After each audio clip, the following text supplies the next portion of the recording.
Quiero compartir con ustedes un texto muy conocido del Nuevo Testamento, Juan 15. Casi que para algunos de ustedes va a ser, aparece el título inmediatamente en sus mentes, y es la parábola de la vid verdadera, ¿sí? Juan 15, versículos del 1 al 11. Juan 15, versículos del 1 al 11. Dice Juan 15, del 1 al 11. Yo soy la vid verdadera, está hablando Jesús, ¿verdad? Yo soy la vid verdadera y mi Padre es el labrador. Todo pámpano, toda rama que en mí no lleva fruto, lo quitará, y todo aquel que lleva fruto lo limpiará para que lleve más fruto. Ustedes ya están limpios por la palabra que les he hablado. Permanezcan en mí y yo en ustedes. Así como el pámpano, la rama, no puede llevar fruto por sí mismo si no permanece en la vid, así tampoco ustedes si no permanecen en mí. Yo soy la vid y ustedes los pámpanos. El que permanece en mí y yo en él, éste lleva mucho fruto, porque separados de mí, ustedes nada pueden hacer. El que no permanece en mí será desechado como pámpano y se secará, y estos se les recoge y se los arroja al fuego y allí arde. Si permanecen en mí y mis palabras permanecen en ustedes, pidan lo que quieran y se les concederá. En este es glorificado mi Padre, en que lleven mucho fruto y sean así mis discípulos. Así como el Padre me ha amado, así también yo los he amado a ustedes. Permanezcan en mi amor. Si obedecen mis mandamientos, permanecerán en mi amor, así como yo he obedecido los mandamientos de mi Padre y permanezco en su amor. Estas cosas les he hablado para que mi gozo esté en ustedes y su gozo sea completo. El versículo 1 y 2 habla de la función del Hijo y la función del Padre. Habla de la función de Dios Padre y de Dios Hijo. Jesucristo dice, yo soy el tronco de la vid, es decir, yo soy la fuente de vida. Y dice, y el Padre es el labrador. Así que la función del Padre es hacer todo lo posible para que nosotros nos mantengamos conectados en la fuente de vida y llevemos fruto, porque el versículo 8 dice que nosotros glorificamos a Dios cuando llevamos fruto.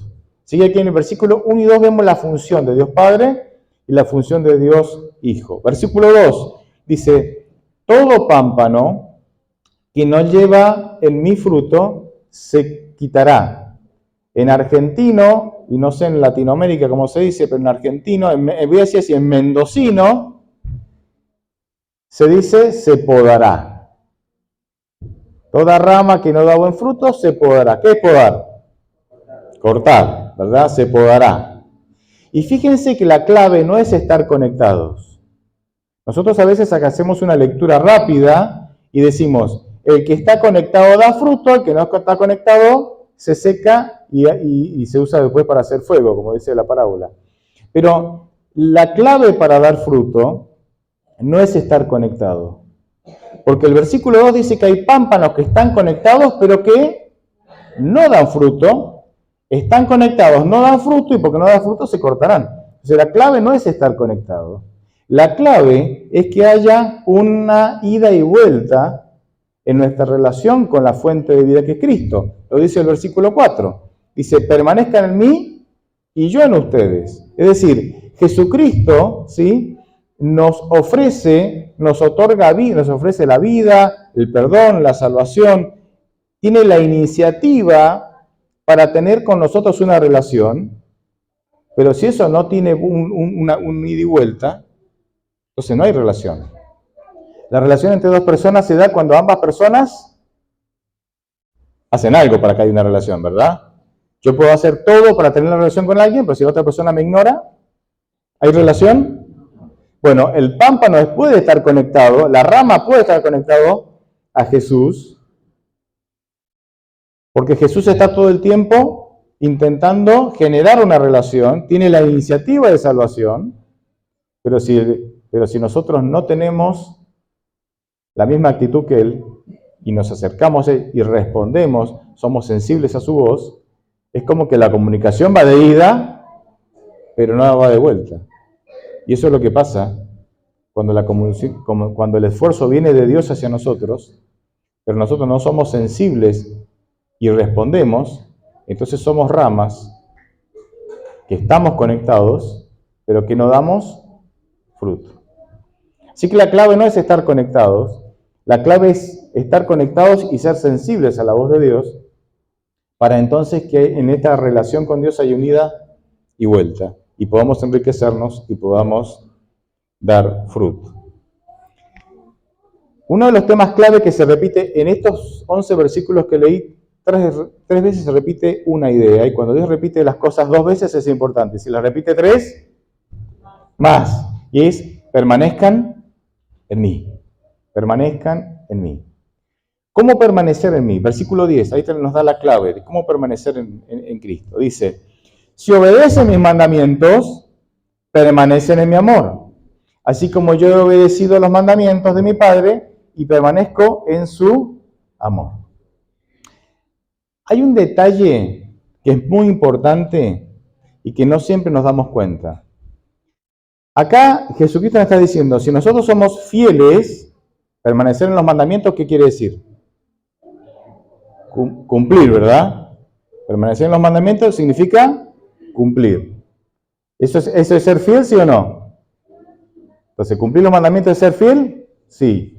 Entonces, el mensaje es, si yo soy fiel a Dios, se generan las condiciones para permanecer en una relación de amor con Dios. Ay, pastor, eso es re fácil de entender. Pero ¿saben cómo lo entienden algunos? Algunos lo entienden así.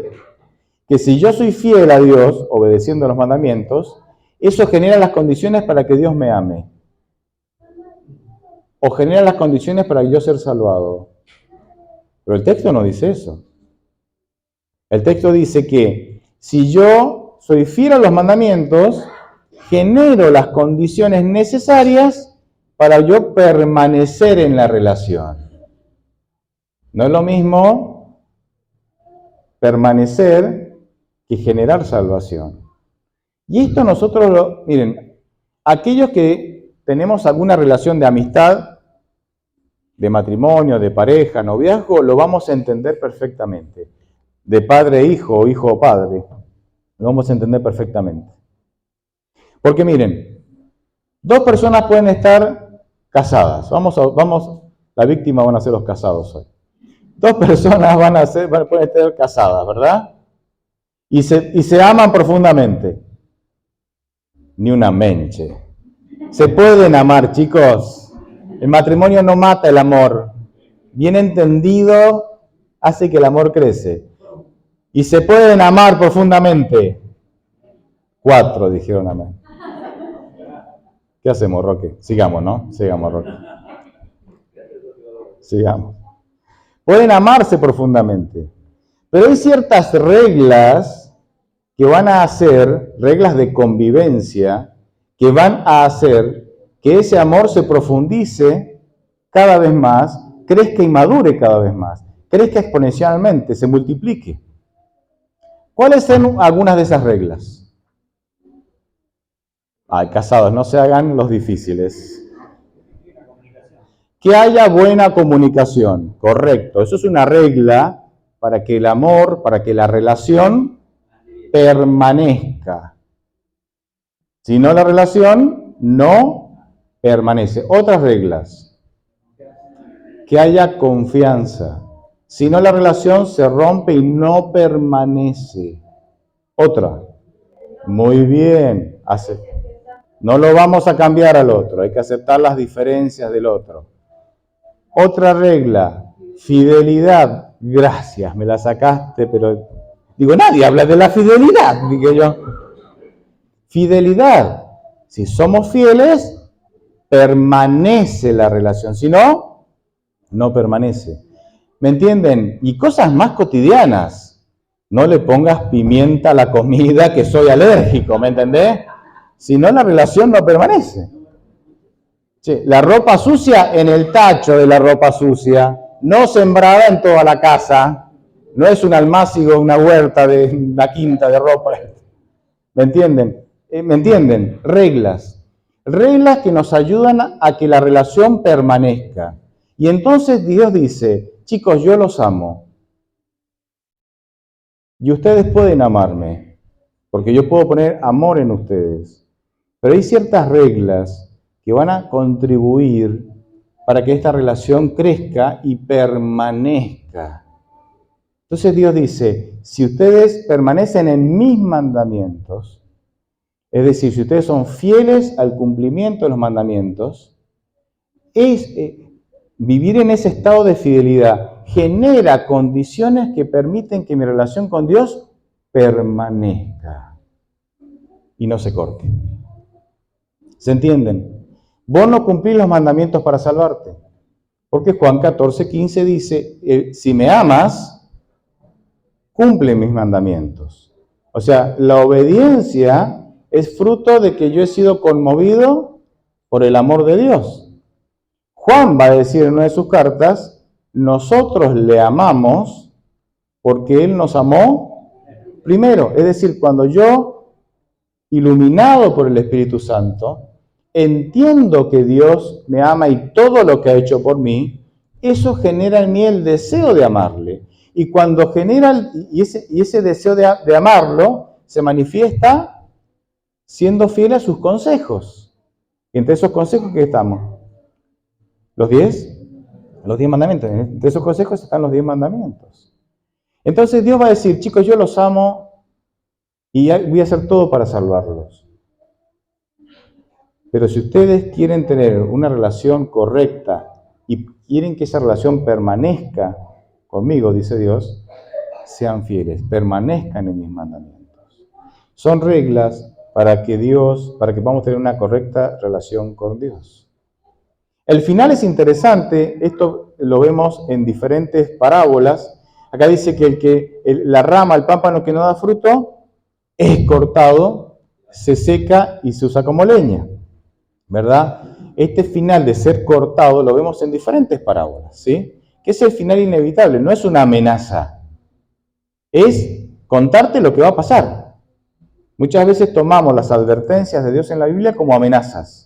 Ay, no, mejor me porto bien porque si no Dios me va a dar. No, Dios no es que te va a dar. Dios te está advirtiendo que si te separas de Él, hay cosas que pasan que son inevitables. Y no es Dios castigándote, es vos cosechando las consecuencias de tus malas decisiones de haberte alejado de ¿quién? De Dios, que es la fuente de vida. ¿Sí?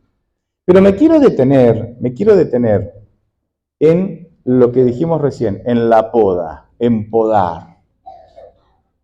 Todo pámpano, toda rama que no da buen fruto, toda rama que da fruto, que sí da fruto, dice que Dios la limpiará, es decir, la podará.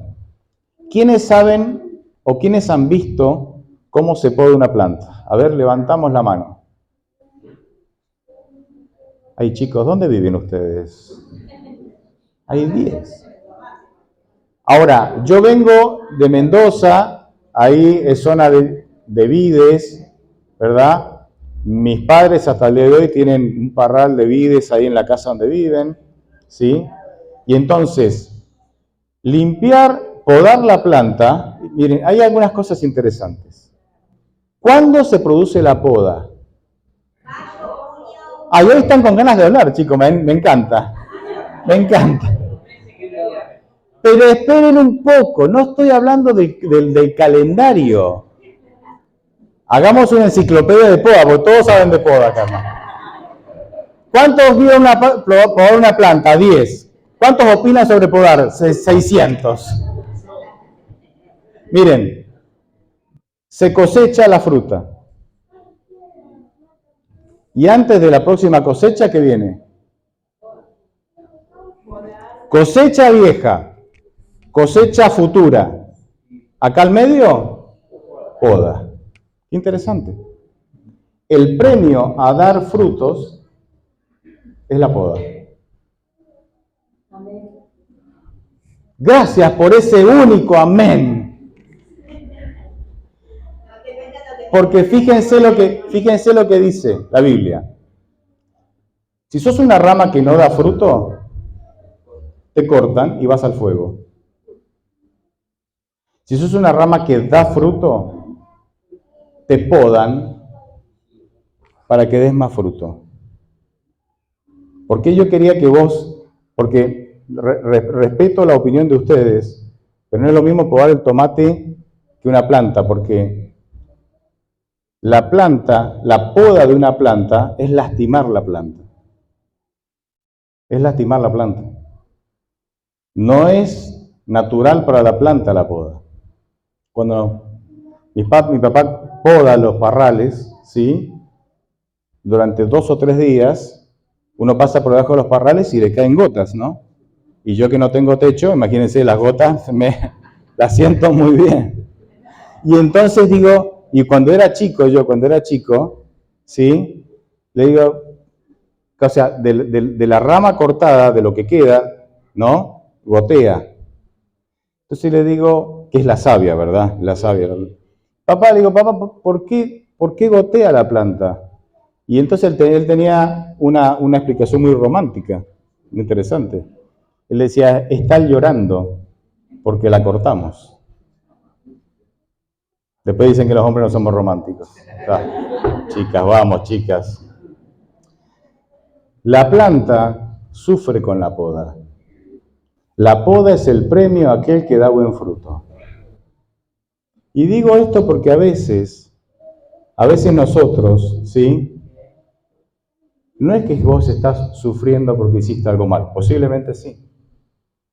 No es que estás sufriendo porque otro hizo mal y vos estás cosechando las consecuencias del error de otro.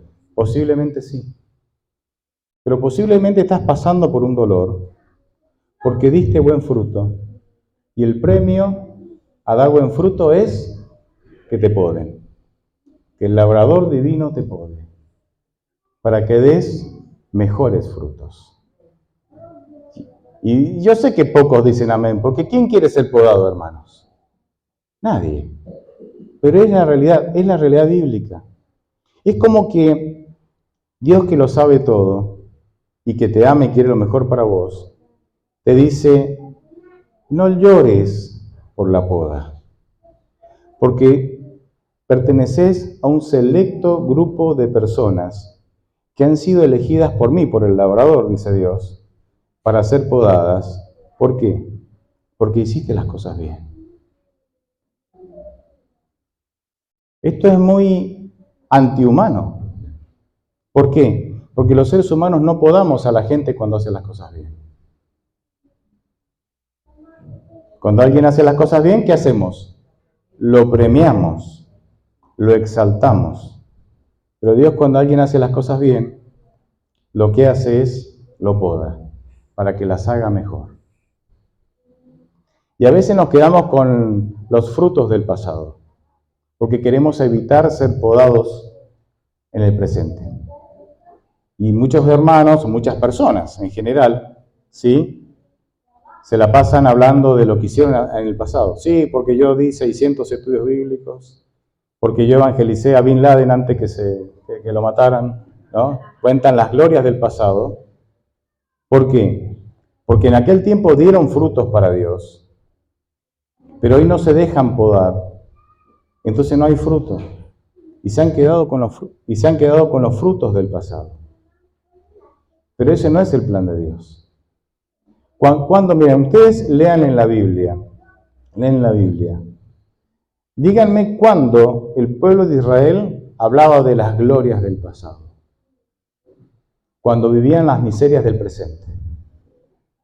Cuando ellos estaban en la época de David, que fue una de las más gloriosas, no hablaban de las glorias del pasado. ¿Por qué? Porque la gloria era presente. La gloria era presente. En cambio, cuando estaban en tiempos de Cristo, ¿sí?, cautivos de los romanos, ahí hablaban de las glorias del pasado, porque el presente era miserable. Entonces, Dios no quiere que tengas un pasado glorioso y un presente miserable.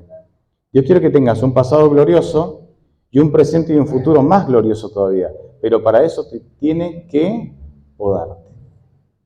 ¿Y cuál es la trampa? ¿Cuál es la gran trampa a través de la cual nosotros caemos y nos enfermamos y sufrimos y hasta abandonamos a Dios y la iglesia en ocasiones? ¿Cuál es la gran trampa? La gran trampa es creer que lo que perdimos por la poda es valioso.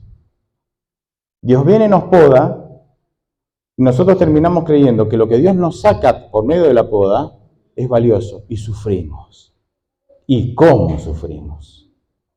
Y ahí está la gran trampa. Eso genera, cuando yo considero que lo que Dios me saca a través de la poda es valioso, yo caigo en una actitud de rebeldía y frustración para con Dios. ¿Por qué me lo sacaste? ¿Por qué? Y eso genera frustración y un estado de rebelión para contra Dios. Y lo que no entendemos, que el poder de Dios se manifiesta no en lo que nos quita.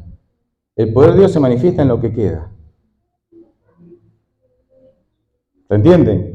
El poder de Dios no se va a manifestar en lo que Dios te quitó.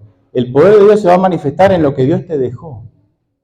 Y no sé si ustedes vieron una planta de uvas podada, pero cuando vos podás una planta de uvas, le sacás el 60% de la planta.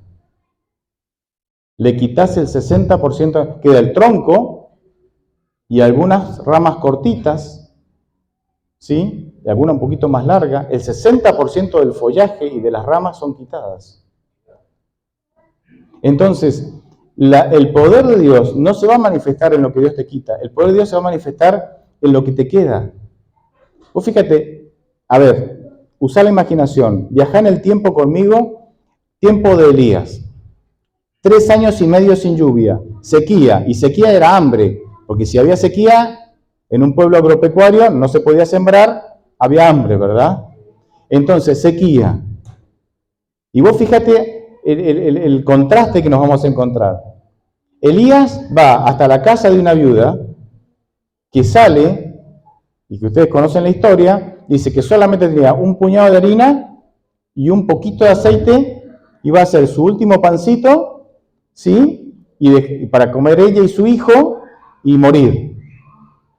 Y en contraste estaba el rey Acab, ¿sí? El rey Acab con toda la abundancia y dice que le daba de comer en su mesa a 850 profetas y calculo que también sus familias, ¿no? Ahí estaba, con toda la abundancia. Ahora, ¿dónde se manifestaba el poder de Dios?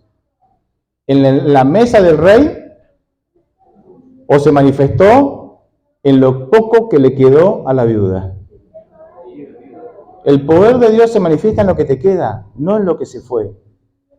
El poder de Dios se manifiesta en lo que tenés, no en lo que se te quitó. Y a veces nos aferramos a relaciones que ya no funcionan. Ya está, se fue. Y nos aferramos no a lo que se fue.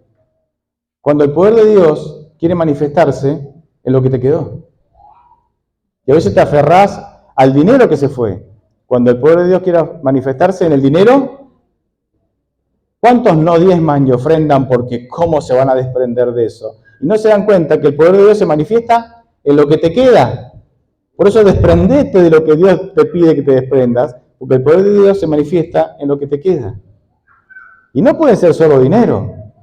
Pueden ser relaciones, como dije recién, pueden ser planes y sueños. ¿Cuántos se aferran a sueños, anhelos y planes que Dios quiere podar, porque no te suman? Porque él que conoce desde el pasado el futuro, que conoce todo, sabe que ese sueño, ese anhelo que tenés no te va a sumar, no te va a ayudar. Y quiere podarlo de tu vida porque Él quiere ofrecerte sus sueños, sus anhelos, sus planes. Y muchos se aferran a sus planes y entonces empiezan a vivir las glorias del futuro para compensar la miseria del presente de no dejarse podar. Porque cuando yo sea, porque cuando yo tenga, porque cuando yo logre, voy a hacer. Y vienen las glorias del futuro en su imaginación. Porque no se han dejado podar, no han dejado que Dios pode los sueños del presente.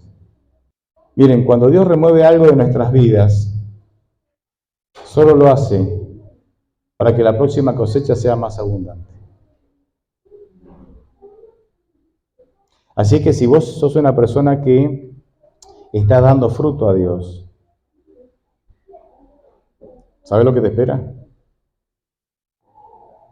La poda, que no es agradable, pero que es necesaria. Es necesaria para que no te estanques espiritualmente. El premio a dar buenos frutos es la poda. Y chicos, es así. Dios no premia como el mundo. Nosotros queremos ser premiados como el mundo, ¿o no? Hacer las cosas bien para Dios, venís acá y te damos un premio, te aplaudimos, grabamos tu testimonio, para que el mundo lo conozca. Fama, reconocimiento. No necesariamente eso está mal, pero ese no es el método de Dios. Al que da fruto, Dios le espera como premio la poda para que dé mejor fruto. Y termino con el versículo 11, que dice, es el final de la parábola. Dice, todo esto, dice, yo se los he hablado, para que mi gozo esté en ustedes y su gozo sea completo. Se los leo en la versión Palabra de Dios para Todos, una versión más nueva. Dice, les he dicho esto para que sientan la misma alegría que yo siento y para que sean completamente felices. ¿Por qué Dios te anima a que tengas fruto? Porque si no, inevitablemente serás cortado. Porque si sos cortado, no sos feliz. ¿Por qué Dios te anima a permitir que el labrador te pode si es que ya estás dando fruto? Porque si Dios no te poda, no vas a ser feliz. ¿Por qué Jesús te anima a permanecer conectado con Él y dar fruto? Porque si estás conectado y no das fruto, no vas a ser feliz. El propósito final de la parábola tiene dos grandes propósitos. Uno, versículo 8, cuando das fruto, sos discípulo de Dios y glorificás a Dios. Objetivo número 2, cuando das fruto y permitís ser podado para seguir dando fruto, sos feliz. Imagine que cada uno de nosotros tenga esa experiencia. Amén. Dios los bendiga.